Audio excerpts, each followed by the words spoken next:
There is a flower that once sold for more than a house. Not the flower itself exactly. The promise of a flower.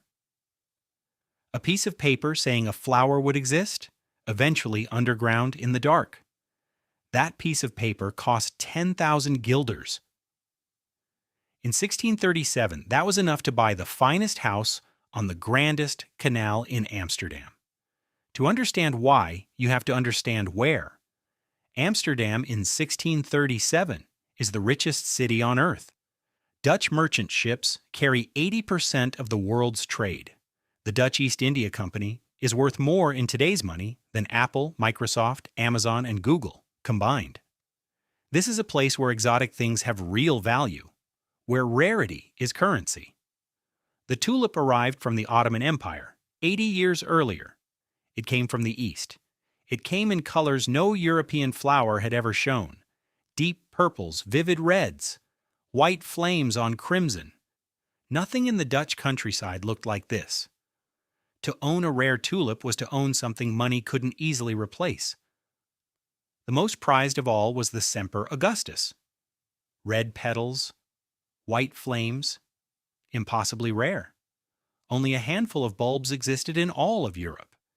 In 1633, one Semper Augustus sold for 5,500 guilders. A master carpenter earned 300 guilders a year.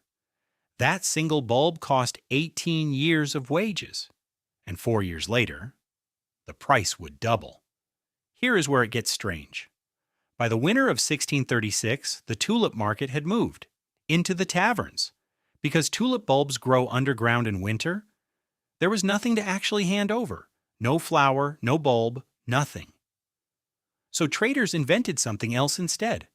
A contract, a promise, that when spring came, the bulb would be delivered at the price agreed tonight, in this room, with these men, over these drinks. The Dutch had a word for it. They were trading the idea of a flower, not the flower. The same contract changed hands 5, 6, 7 times in a single evening, each time a little more expensive.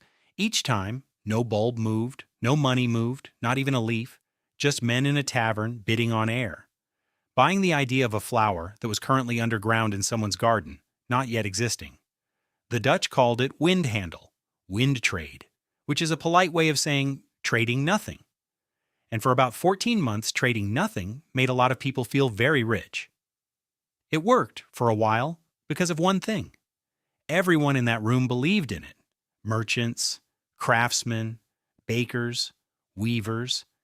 People who had never traded anything now traded tulip futures over beer in Haarlem. Between December 1636 and February 1637, some varieties jumped 12 times in price. Not because more tulips existed, not because the tulips got better, because more people believed the price would keep going up. Then, on the morning of February 3rd, 1637, something happened.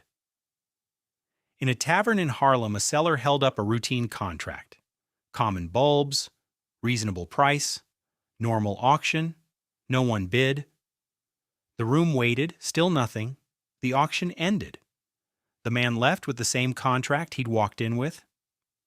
By the end of that week, the market had ceased to exist. Not fallen, not corrected, ceased to exist.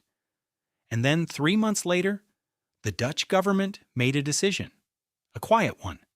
The kind that tells you more than the crash itself did. They voided all tulip contracts, not debts, not legal obligations, unenforceable, like losing money at cards. Which raises one question. If it was just gambling, what exactly had everyone agreed to believe in? And here is the strange part. The tulip is still there. It still grows every spring. Still beautiful. The Netherlands exports 3 billion tulip bulbs a year. The bulb didn't change. The price did. Because the price was never really about the tulip. It was about a shared agreement. In a room.